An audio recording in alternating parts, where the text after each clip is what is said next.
The journey is conversations with ordinary people about stories of transformation and how we may have had setbacks in our life and how we persevered through those, how we've learned from those obstacles, and how they've maybe helped us on our path today.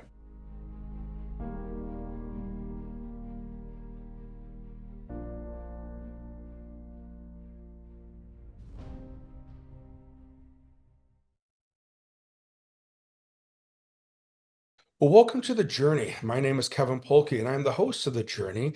And I have a special guest with us today. I know a couple weeks ago we had talked about having SaVana on, but SaVana is McIntyre is part of friends with Nathan Sill, her brother Devon. We're all part of the Afterglow. Film that I got to be part of previewing and doing kind of a after talking about afterwards. And they did their last showing about a month ago at Beloit College. And so, SaVana, thank you for coming on the journey and sharing a little bit about your story and your journey as well. Absolutely, Kevin. Thank you for having me. Not a problem. So I know we're having a little bit of technical difficulties, but we'll navigate through as best we can. Um, so SaVana, maybe tell us a Mhm. little bit for the audience. Just tell us a little bit about yourself and where are you from and a little bit about your own background. It's a loaded question. Uh, so I was born in Colorado. Um, my parents eloped there, faced home, ended up moving back to the State Line area. There they bought a house and gave me my siblings, and that's pretty much the whole origin story. Grew up on the Rock River, faced more poverty, um, and then and the homeless system. So yeah, that's pretty much the gist of it without going into too much detail. Sure. And so SaVana, you're the oldest and you have three siblings, three younger brothers, right? I'm sorry, I think we cut out there. So uh Oh, yeah. So I so have four younger siblings, two older half sisters. okay. And then maybe just share with us who your younger siblings are and then your two half siblings that are older than you. Okay. I have three brothers, which is wonderful. Tons of stories. Yeah. Younger brothers at that. Devon, who you've met, Riley, Drake as well. Drake is the youngest. And then I also have a sister who is a year younger than me.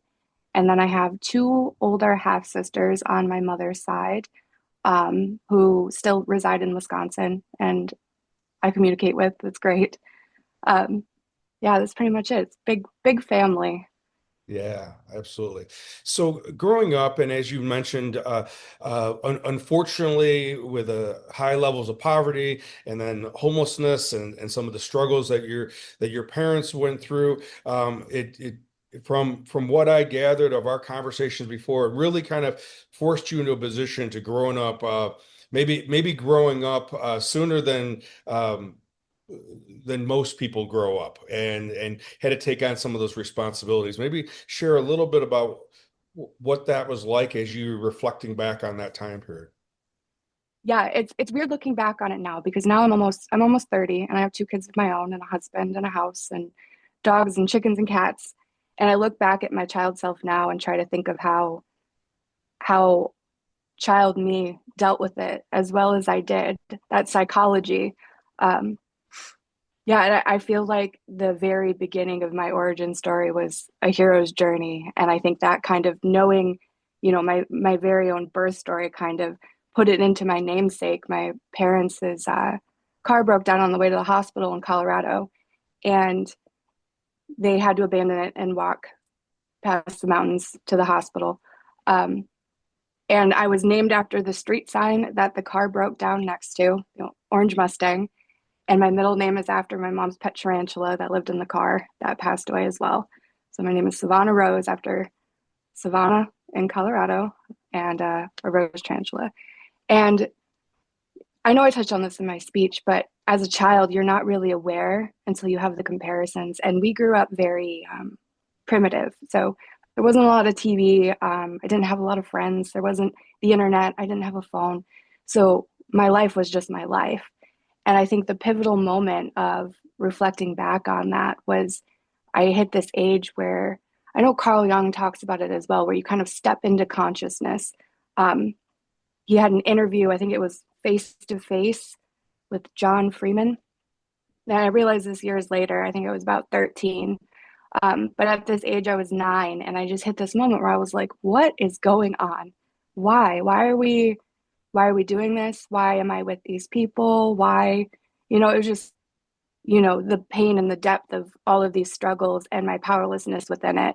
And again, it's so straight, crazy to look back on because I have a daughter who's 8 and I was 9 thinking these things. So I think I stepped into it early and I'm glad that I did. I think it was painful. I think I missed a lot of my childhood, a lot of innocence, a lot of, you know, joy and expansion on myself. But I think it was absolutely it happened. Yeah, I know in the face-to-face, I believe it's 1959 face-to-face Carl Jung with John Freeman, and I think you can find it on YouTube. That video changed my life. Somebody had given me a quote about, being a light in your darkness and finding that in yourself. And I was about 13, 14 when someone told me that. And I was like, who said that? They're like, oh, John Campbell, Carl Jung. And I'm like, what?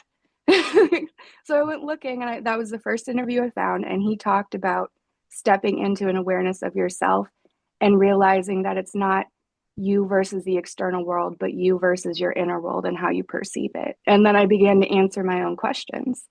And being a mother figure just became instinctual. I found where I fit a need and I did it out of love and compassion. Looking back now, I'm like, I probably shouldn't have been like 10 years old cooking breakfast and, like 11 years old staying up and changing diapers. But yeah, I think it's beautiful the way that it did happen, despite all the hardships and imagery and, it's amazing. I have no idea to this day how we all made it so far, so wonderfully all together. And I can only think it's because of those moments where we took what we had, we looked within ourselves, then we looked at each other and we're like, we got this, we can do this, even as young children. Well, SaVana, that line about uh, you know, being a light in the darkness and then being able to be able to internalize that at such a young age, that and take on what Campbell was referring to, that the hero's journey is all of our journeys that we all must go on. Well, I say must, but some Mhm. people ignore, some people avoid, right?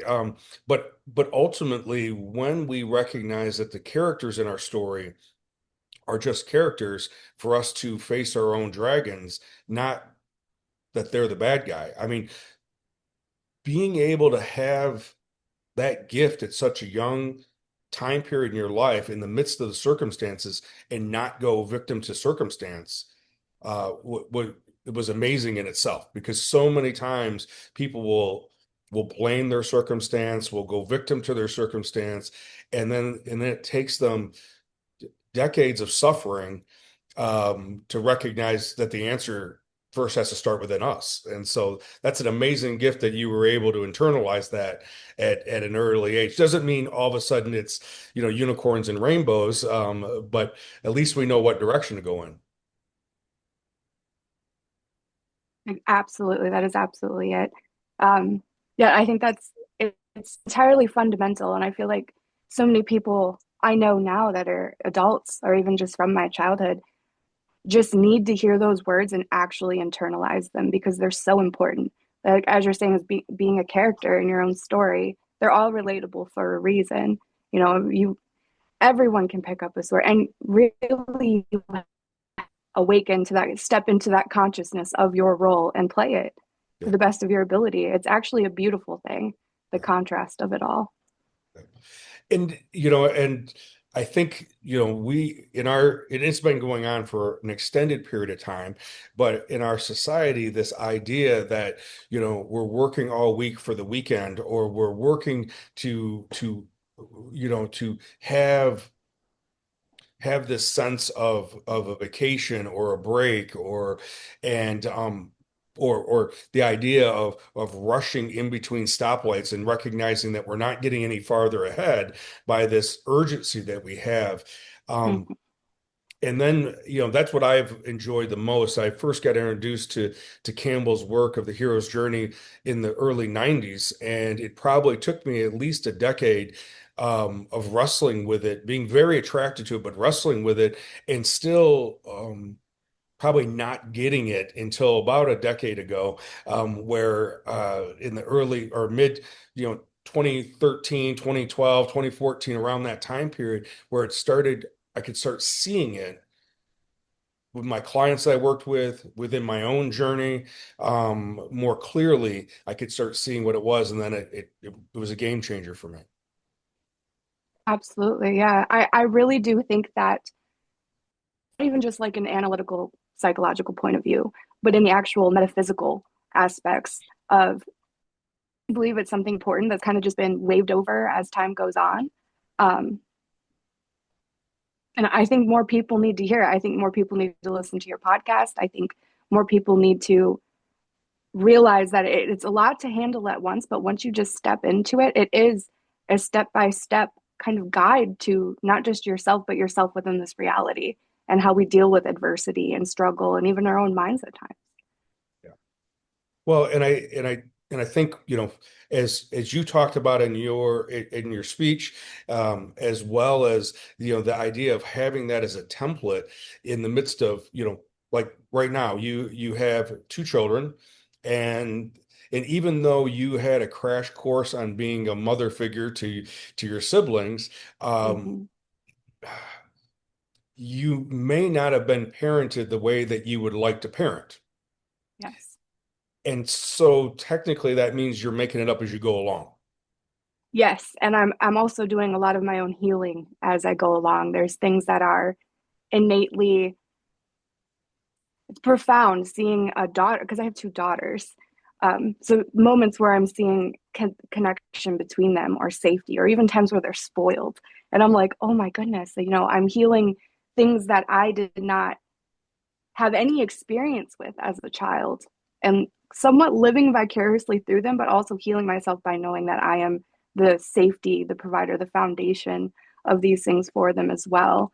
Um, yeah, it's absolutely profound. And I still go back to John Campbell and Carl Jung and their work for that because there were so many pivotal moments in my life where I felt absolutely alone and isolated being you know, poor and coming from the state line area, kind of just skating by every system available.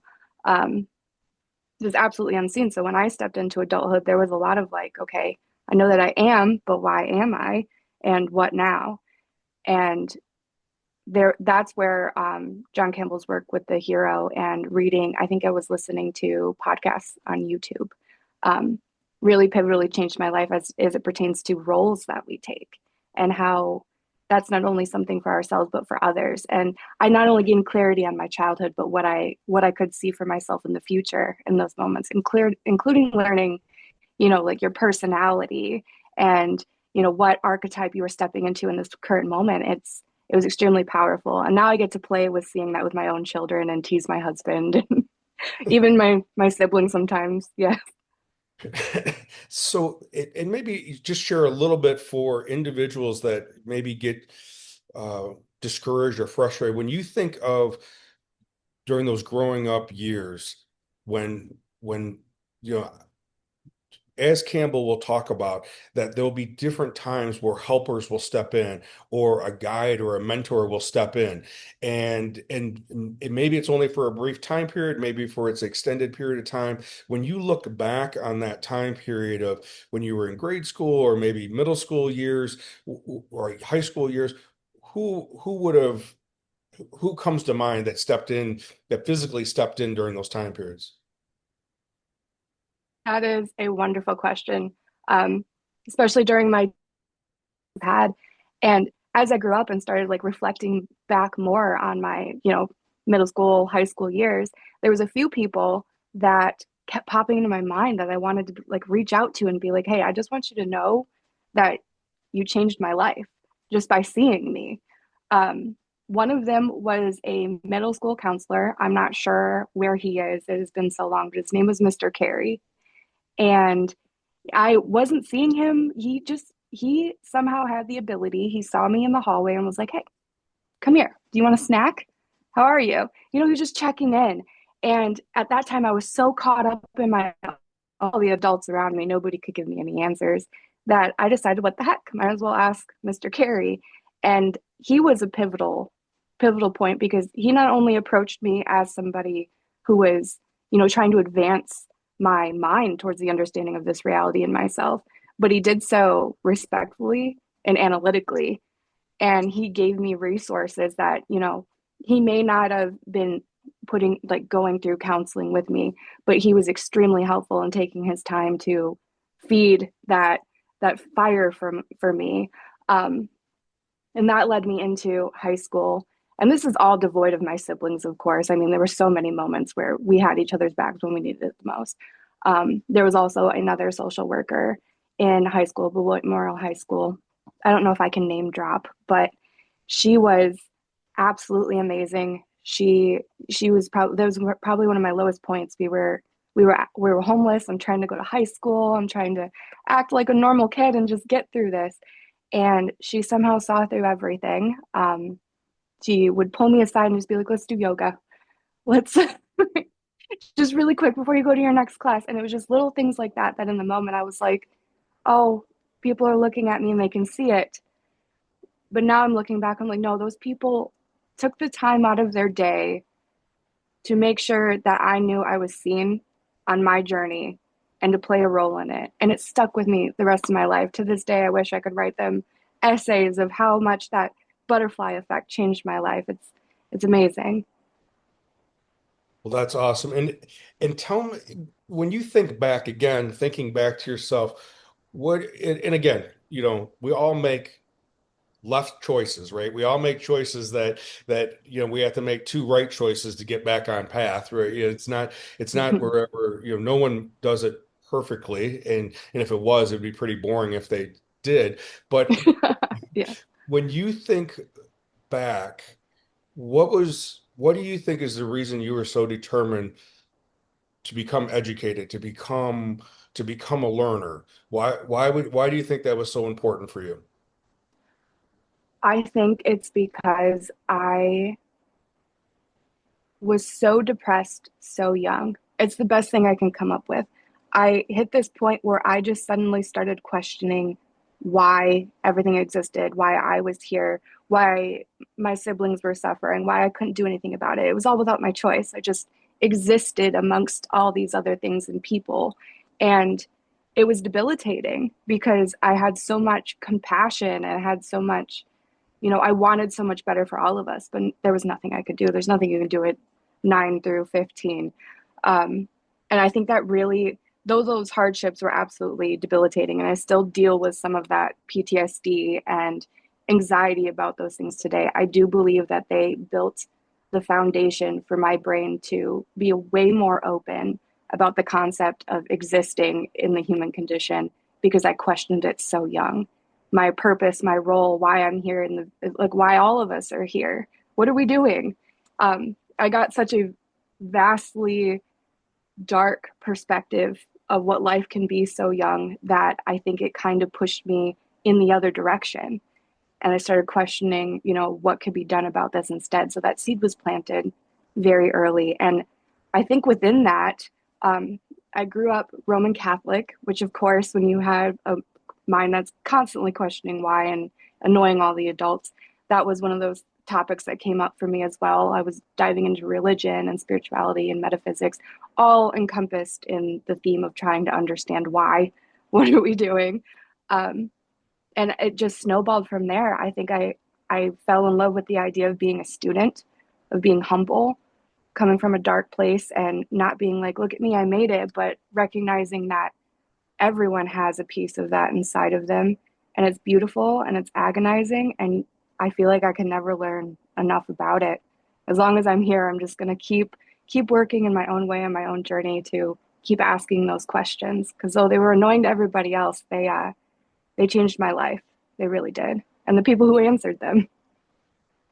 Well, and SaVana, just talking about as you not only were drawn to looking for answers, right, through religion, through other people's works, through other people's translations, to trying to like give some level of some structure or some format to what's going on, and then coming to realize like, oh, geez. Jung's work and Campbell's work and different individuals' work, it does give us a template, and that as unique as your situation was, unique as your brothers and sisters' situation was, in the big picture of things, there is a template.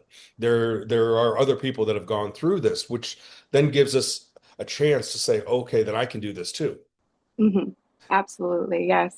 Um, and I know when we were doing the final showing of Afterglow and giving those speeches, there was a few people who were asking along the lines of that, of it being a template, and somebody asked the question about it in a spiritual sense as well. And I think there's a lot of people that will try to ask me in some sort of poetic questioning how I've gotten where I've gotten, or how I know what I know, and like what my practice is. It must be spiritual, it must be transcendent. And it sounds funny, but I always just want to go like, do you know your personality type? Have you heard of Carl Jung and Joseph Campbell? Because you can really put yourself into that, into a where knowledge becomes so much power, and introflexion becomes so much heavier. You know what I mean? It literally becomes alchemical. You start transforming because you understand those things about yourselves and then about others too. And it becomes a journey as you go through each archetype as well. And I think that in and of itself is not only healing, but it gives you power. It gives you, the knowledge of yourself within this existence, parts of yourself that you need to heal and reflect, and where you can see that in others too. It's just, I think the actual monomyth, the hero's journey itself, is transcendence for people that don't know where to start.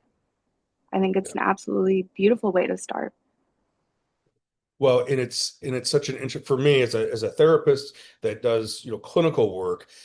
People come to me when they either are in that contemplative stage with the question, or the restlessness aspect of it before the question comes, or they're already thrust into the initiation phase, or they're in the dark night of their soul. Hmm. It's usually one of those two phases is when they come to see me at first. Now, if they stay with me long enough, we'll go through that cycle more than one time, right? And just as you were Hmm. recognizing where you were at as a young person and as a teenager, and then as a young adult, going through marriage, going through being a mom, you're going through that rotation more than once. And when we think of the Yes. back to going back to Afterglow, watching Devon go through his aspect of the journey, with Nathan and everyone, and then the two younger brothers, as they were going through their own aspect of coming over some fears of even cliff jumping. Tell us a little bit about what was it like for you as that, as the sister, as a mother figure for them. What was that like watching it on film? It was healing, I want to say, liberating, powerful.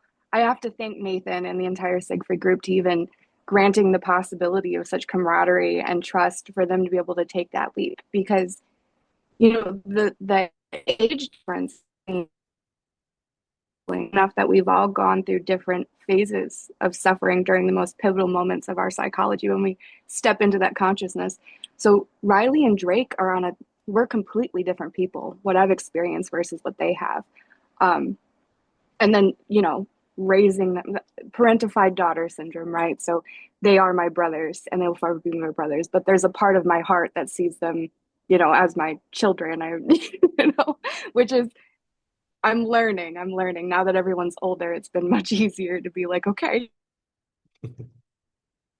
like it, seeing them go through these motions and the transformation,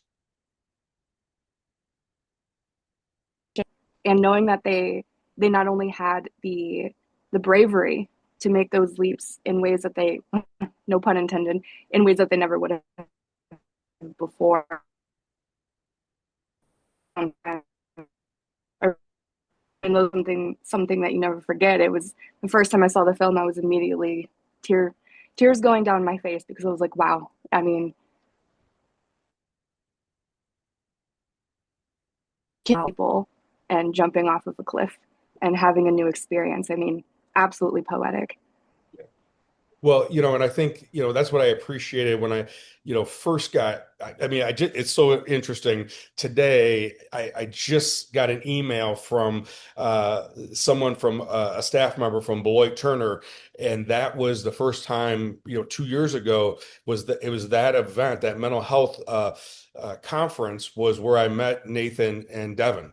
And they had come Oh, up to me, and that's how my experience with them began, in February of, would have been February of 24 is when that began. And I just, someone was emailing me about going there again because I'm speaking there in February.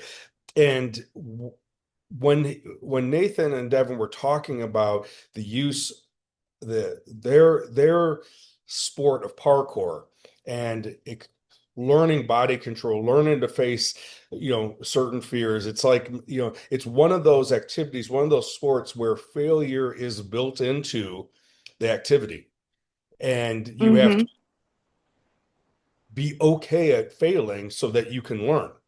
And I think that's an amazing thing about that sport. And then watching at the very end of that film, or close to the end of the film, when they face their internal fears about, jumping off the cliff, and then did it, and then became so alive, um, because they faced their fears, let alone the thrill of jumping off the cliff. Um, I think metaphorically that is like, I wish I could show that to everybody and say, this is what I, Absolutely. this is what I want you to do. And I don't necessarily mean jumping off a cliff, but that's what I want you to do. Identify your fear, Mm-hmm.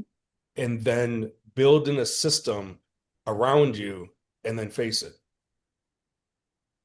Yes, absolutely. And that is the way to live life. I mean, I think that is the absolute backbone to this human existence. I mean, we've been facing fears and we've been creating myths off of these fears around the fire since the dawn of our consciousness. The fears are always there. It's what protects us, but it can become stagnancy. And Yeah. depending on your origin and the support system you've had, you can get so locked into never making a move. And I feel like everybody in some instance is afraid to make moves, always, especially nowadays. There's fear, fear's rampant. It is a pandemic. And if everybody could just find somebody next to them to walk towards those fears with, or even just know that they have that support system, somebody being seen, I think that's pivotal. And I think, even as you were saying before about the film and reflecting on moments captured for the world to see, I think was pivotal for them as well. They're looking back on different versions of themselves now, and it doesn't lose its meaning regardless. It's an archetype. It's just absolutely able to be resonated with from everybody. And I think that's so amazing because it's so genuine and organic. Absolutely. And now I just got notice from Nathan a week ago or so that Afterglow is now free for people to watch on YouTube, and so that they can watch it for themselves at their leisure of their own, wherever they're at with their computer or their phone or whatever. And I really encourage people to watch that and be able to dissect it for themselves, and where does it speak to you. So, SaVana, as we get ready to wrap up, I'm just curious now. I know that you and your husband and children are in Wisconsin. A little bit, Mhm. what do you, yeah, what do you do? What is your husband doing? I know that as I was getting to know you a little bit, I know that you have a couple different things going on. So yeah, maybe tell us, well, what are you doing? What's the best way for people to get a hold of you? Okay. Another loaded question. I do a bit of everything. I'm one of those people that wants to learn and do everything at once, jack of all trades. So I'm an artist. The next exhibition is going to be in downtown Beloit, May 30th at Nine Bells and Cattails. Um, I have a website, pharaohconjurings.com, where I take wares and wanderings of Wisconsin, forgotten history, upcycled materials, and turn them into spiritual or psychological items, decor, reflecting on the primitive ways of humanity and that whole basis of the archetype. Um, I have an Instagram, which I'm currently locked out of, um, at pharaohconjurings.com. Um, Listening again to start tattooing. I homeschool. I have a homestead in the North Woods of Wisconsin off the Wolf River. So, regardless of what method you use to get a hold of me, it'll probably be difficult. And my husband is he's a welder and fabricator. He also forges. He will be at the gallery as well this year. Mushroom hunting knives and a little from his background will be coming into play there. Um, yeah, and that's a fellow human student. That's about my credentials there. Well, perfect. SaVana, thank you so much for being on here. And if there was again something that you for and we never know who's going to be listening today, but if there was something that you would want to plant a seed with somebody who may be listening or who may be listening and then pass this on to someone else, what would be something that you would want to plant a seed with? Kindness. I think it takes bravery to be kind, especially when you're suffering yourself. And I don't think people, I mean, I know it's cliche at this point, but I really do think in today's world where connection is dissipating and fear is rampant, and so many people are struggling with that internal infrastructure, that that one moment of kindness, just a hello or a how are you, or however you want to do it, family, community, anything, it makes a huge difference in the foundation of somebody's life to know that they are seen and that they deserve that kindness. And it's contagious. It really is. I think it's pivotal. It has changed my life. I watch my children do it effortlessly, wave at everybody. And I think it's an energy, a skill, a communication that we are losing slowly within our judgment.